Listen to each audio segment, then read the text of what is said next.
So my goal in this lecture is to present the generative process for LDA, the way of generating documents according to the model LDA, and then move on to non-negative matrix factorization, which is a more general technique for factorizing matrices, and discuss two algorithms for doing that are relevant to the same problems that LDA addresses, but are not equivalent to the algorithm that is used for LDA generally. So there are two essential ingredients to LDA and essentially any topic model.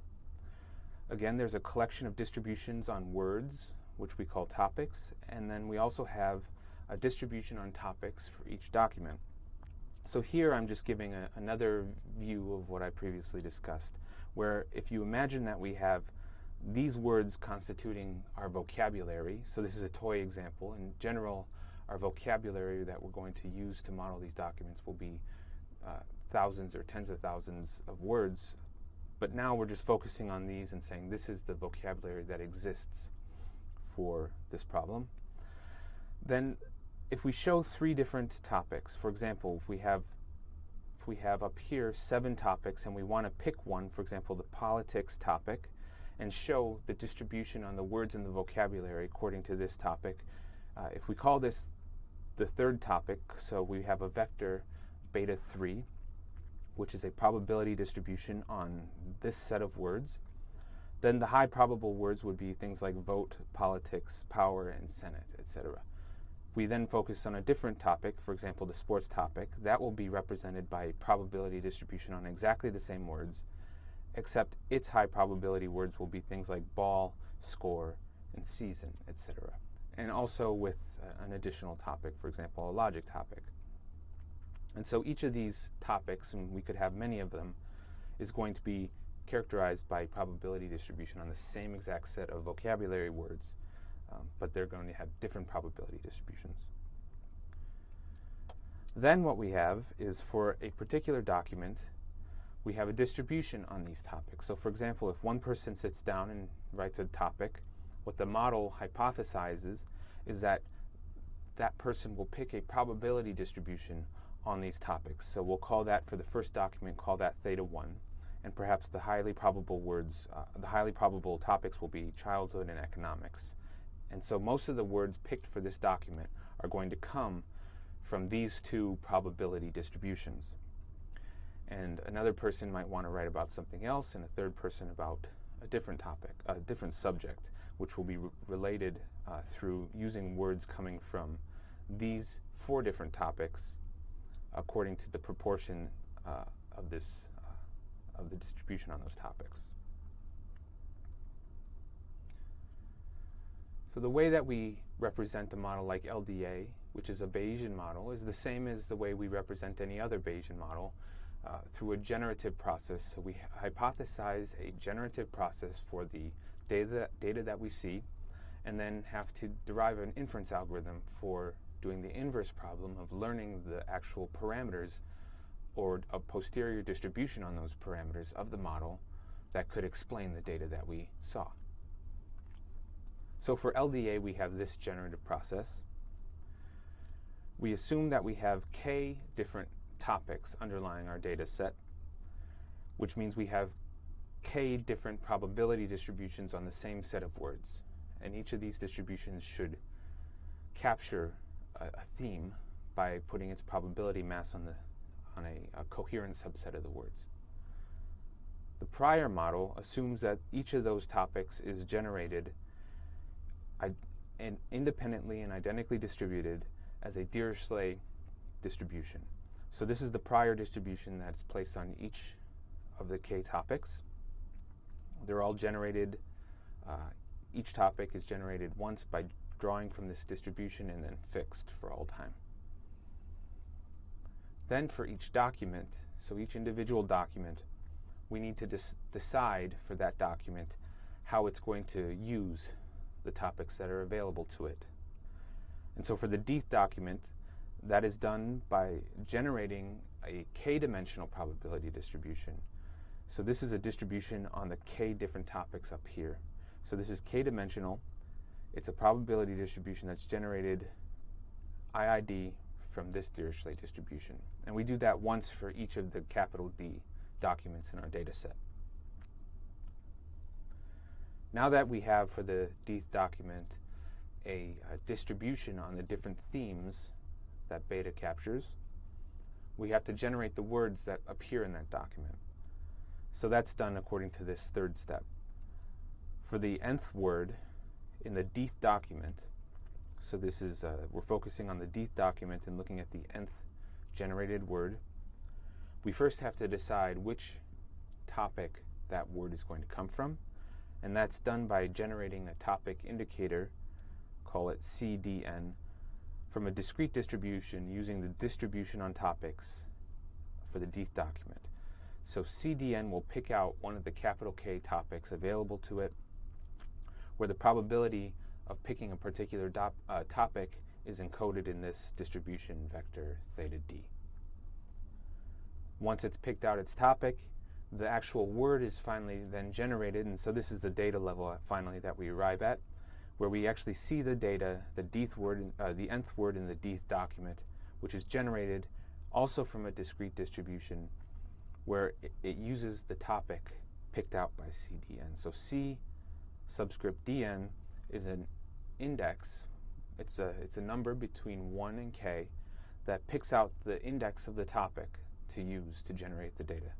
And so that's why we're subscripting with CDN here, because this is going to now pick out the correct index for that word in that document.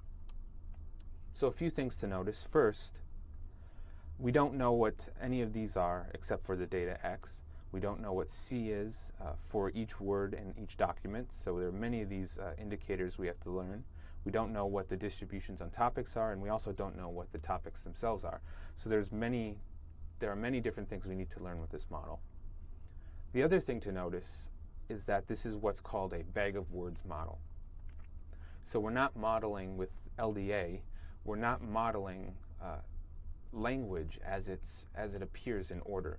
We're simply taking all of the words that appear in the document and essentially throwing them in a bag and then jumbling them up and modeling the entire set of words without any reference to order. So notice that there's no order taken into consideration in this generative process.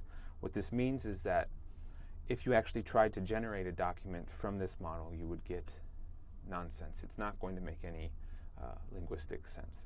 But it is good enough in practice to pick out the underlying themes in the document, the underlying topics, and also how that document uses those topics. So it's able to get the macroscopic view of what is the information that appears in this set of documents, but the modeling power is not fine enough to actually model language as it's used in the documents.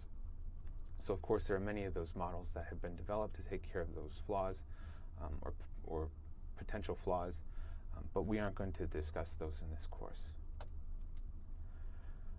Another question is what is going on with this Dirichlet distribution? So we haven't really discussed the Dirichlet distribution in this course. What a Dirichlet distribution is a probability distribution on vectors that are non-negative and sum to 1. So if we let beta k be a random variable generated from a Dirichlet distribution, what that means is that beta k is a vector of non-negative numbers that sum to 1. So we can view this as being a discrete probability distribution.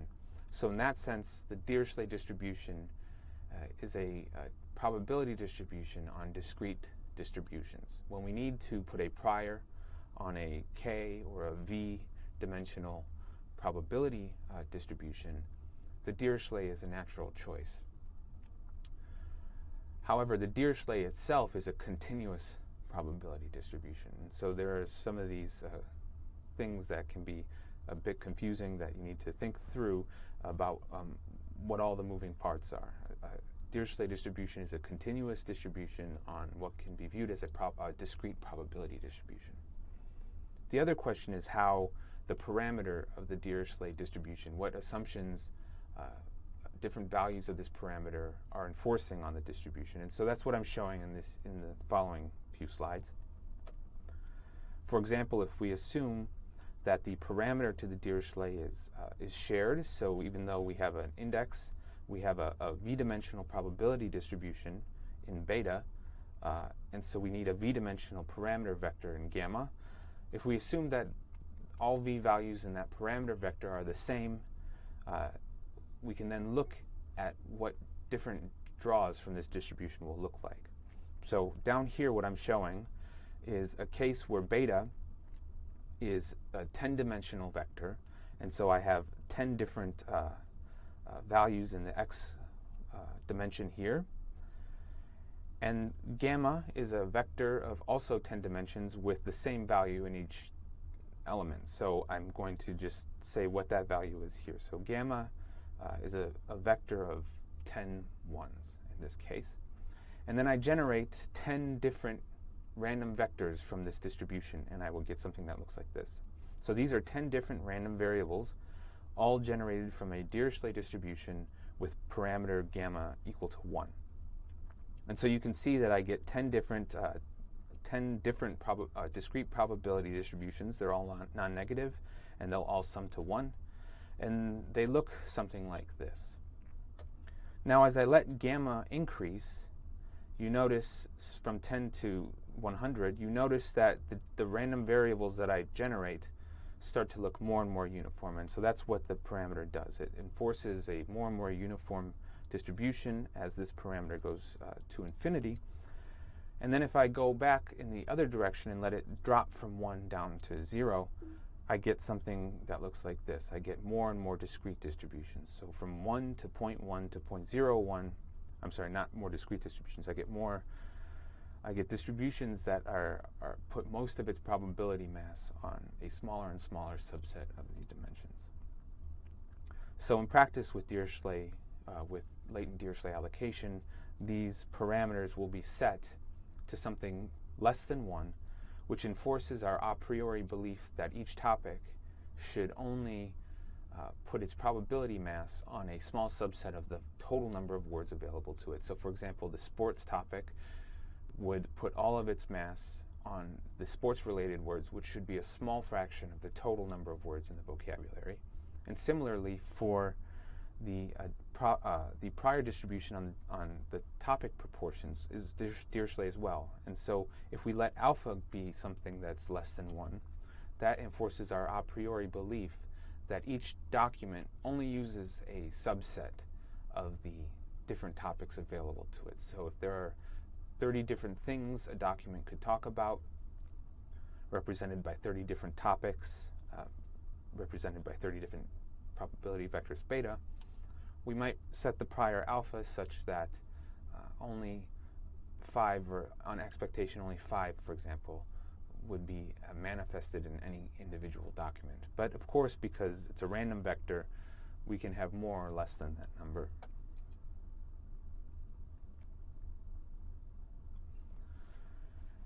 And so we won't be able to discuss the actual inference algorithm in this course for latent Dirichlet allocation, because it uses something called, typically uses something called variational inference, which is not an inference technique that we'll be discussing. I do want to show an example of what LDA does learn on real data. In this case, a set of a few million documents from the New York Times over a 20-year period. And what I'm showing here is those 2 million documents were put into the LDA. We applied LDA to those documents. We learned the topics, and I'm showing 10 of those topics here. There were more in the model, but these are 10 of the topics that were learned. So each of these lists corresponds to 1 vector beta over, I believe, a 8,000 word vocabulary. So each of these lists has 8,000 words in it in principle, but we're only showing the 10 most probable words according to any individual beta. So if we call this beta 1, it's an 8,000 dimensional probability vector on the 8,000 vocabulary words, and these are the 10 most probable words according to that vocabulary, that vector beta 1. And similar, if we call this beta 2, beta 3, and beta 4, and so on, each of these represents 1 probability distribution on the same exact set of words, but the 10 most probable words changes based on which vector we look at. And you can do a quick scan to realize that each of these distributions is capturing a coherent theme or topic that could appear in these documents. And this is not something that's encoded in the model at all. This is something that's picked out in the posterior distribution because that information is contained in the data.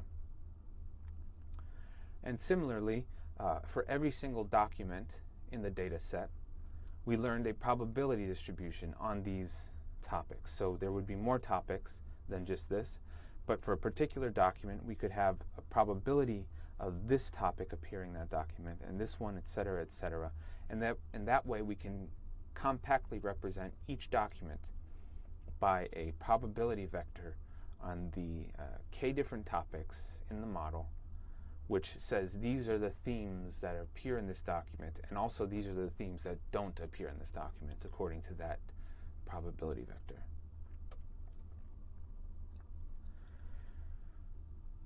I'm starting with LDA because it's a very popular and useful model for machine learning and with documents and also other discrete group data. So I want to cover it, but I'm covering it now because LDA is very closely related to matrix factorization. And so the way that we can see this is by asking for a particular document, what is the probability that the nth word in the dth document is equal to the index I? So we have a vocabulary list, and whichever word is indexed by I, that's what we're querying here, given only the set of topics and given only the distribution on those topics for the dth document. And so notice that there's no indicator here of which of the topics this word came from. C is gone. In other words, this is the marginal distribution where we've integrated out C, and so we'll write that here and see if we can calculate that. So here is the same probability we're asking for, and we write that as a sum over the joint distribution of the nth word in the dth document being equal to I, and the assignment of the nth word in the dth document to cluster or topic K. And now we have a joint distribution over this word index and also this topic assignment for that word. And now we sum out the topic assignment. And so of course we can, that's integral, or that sum is equal to the marginal distribution we're interested in. However, if we keep it this way, and then we break this down, this joint distribution over these two things, into a conditional distribution of x given c, and given beta, and of course because we have c, we don't need to know theta anymore, so x is conditionally independent of theta given c. That's why theta doesn't appear here. Then times the prior on the topic assignment given the vector theta. So I've broken this joint distribution into this likelihood times this prior on c. Then we can read off what each of these are given beta and given theta. The probability of a word, of the word I, given that that word comes from topic K, is just equal to the ith dimension of topic vector beta K. So we can read off the probability from beta given these two bits of information. And also the prior probability of any word in the dth document coming from topic K is just equal to the kth dimension of the dth probability vector theta d. So we have theta dk. And so we can replace these probabilities with these two values here. And now finally, let's let capital B be the matrix that we get. It's V for V vocabulary words by K for K topics. So it's a V by K matrix that we get by taking each of these topics and putting them along the column. One column is one topic. And let's also construct this matrix theta, capital theta, which is the K by D matrix that we get by taking each distribution on topics and putting them along a column. So theta D appears along the dth column, in the dth column of this matrix. Then we can also read off this probability by just taking this matrix product, B times theta, and getting all the probabilities for all words in all documents, and then reading off the idth entry, which is the probability of seeing word I in document D. And so we have this matrix product, and then we read off one entry. And so notice that, in a sense, topic modeling can be thought of as a non-negative matrix factorization. We want to learn a factorization of these non-negative matrix, of this matrix of non-negative probabilities, and we represent that as equal to a product of two matrices that also have non-negative values in it. So B and theta are both matrices in this case, and both have non-negative values in it. So we can view this, we can think of this as a non-negative matrix factorization problem.